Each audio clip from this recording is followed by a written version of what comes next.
Nas tretiraju kao apsolutne jadnike, kojim oni treba da obezbede sve o to, a sve ostalo, da ti shvataš kao bitno je da ja da kupim hleb, krompir i ne znam već šta, sir i valjda to je, i on je mene zaštitio tu. I tu on vidi svoju funkciju. A sve preko toga što bih ja hteo, ne da ja lepo idem na tržištu i da se borim i svi. Tako oni nas tretiraju. Dakle, ili si jadnik, ili si s njima. Znači ja sam jadnik, i ja kao jadnik, ako mi on obezbedi da ja imam hleb, krompir i sir, šta imam da se bunim? I on je svoj posao završio.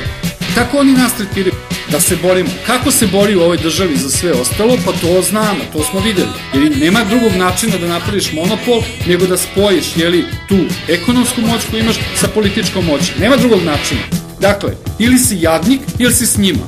Ti na tom tržištu si jedne građane privilegovao, i to ne građane, nego vrlo mali broj građana si privilegovao i smatraš da je kompenzacija za to što si jadnike koji nisu privilegovani zaštitio jer si im dao koricu hleba.